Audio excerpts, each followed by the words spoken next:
Kalian mengaku Tuhan kalian Allah mana? Perlihatkan sama saya mau ngobrol. Iya, Abul Madi ini sangat cerdas. Selama hidupnya menyusun ratusan bait syair semua menolak ada Tuhan Allah. Kalian mengaku Tuhan kalian Allah mana? Perlihatkan sama saya mau ngobrol. Saya mau begini, saya mau begitu, dibantah semua. Datangkan ayat, tidak dipercaya Al-Quran. Sunnah Nabi tidak dipercaya. Lalu bagaimana caranya menjelaskan ke orang ini? Subhanallah, sebelum dia meninggal dunia, dia menyusun 20 bait syair. 20-20-nya ini membantah syair dia sendiri yang ratusan itu. Dia mengatakan begini, syairnya diangkat oleh para ulama akidah untuk memperingatkan kepada kita tentang pentingnya beriman kepada Allah. Dia mengatakan, jitu wala adri min aina jitu. Saya lahir di muka bumi ini sampai di ranjang kematian ini saya tidak tahu dari mana asal saya. Kalau dari ibu saya dari mana? Ibunya dari mana lagi? Ibunya lagi. Mana awalnya nih? Karena dia tidak beriman. Kalau kita sudah tahu awalnya laki-laki Adam alaihissalam, awalnya perempuan Hawa alaihissalam, selesai. Allah SWT ciptakan dan Al-Baqarah menjelaskan masalah itu. Juga surah An-Nisa ayat 1 menjelaskan masalah itu. Tapi jelas dia begini, dia tidak yakin. Maka dia bilang, fawajadtu amamit tariq,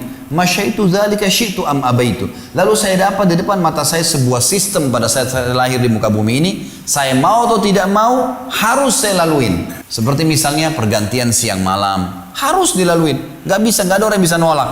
Gak ada yang bisa tahan malam, gak ada yang siang. Kemudian fungsi-fungsi anggota tubuh, mata melihat, telinga mendengar, hidung menghirup, lidah mengecap, bibir mengucap, tangan memegang, kaki melangkah. Semua punya fungsi-fungsi dan tidak bisa dialihfungsikan. Gak bisa mata dipakai makan, misalnya kuping dipakai melihat. Sudah begitu, lahir sudah begitu. Ada sistem.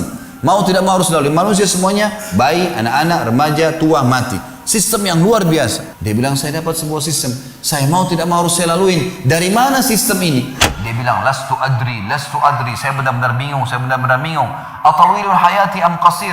Ini hidup saya di ranjang ini masih panjang atau sudah pendek ya? Kalaupun, saya terjemahkan langsung, dia bilang, kalaupun saya mati, maka apa setelah kematian itu? Kalau saya selama hidup di dunia ini, dia bilang begini, kalau saya berbuat sebuah perbuatan yang dianggap baik, siapa yang menilai itu baik dan siapa yang akan memberikan kepada saya balasannya? Kalau saya berbuat buruk, siapa yang menilai itu buruk dan siapa yang akan menghukum saya? Terus dia mengatakan, lastu adri, saya nggak tahu. Terus dia bingung dengan kehidupan, dari mana asalnya, tujuan hidup, mana baik, mana buruk dan seterusnya. Terakhir sebelum dihembuskan nafas terakhir dia mengatakan, amli hadza lugzun hallun amla. Apakah ada yang punya jawaban atas teka-teki ini?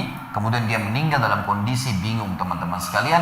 Seorang pemikir luar biasa, tidak tahu dari mana asalnya, ya, apa tujuan hidupnya dan bagaimana setelah kematian. Orang beriman tahu dari mana asalnya Adam alaihissalam dan apa ujung hidupannya, surga dan neraka. Terinci semuanya, tidak ada sesuatu yang tersembunyi. Semua jelas bagi orang yang beriman. Inilah kubu orang yang tidak beriman, teman-teman sekalian. Simpan babek di benak Anda dan jadikan sebagai pegangan kalau ini orang-orang yang berbahaya, jangan diikutin.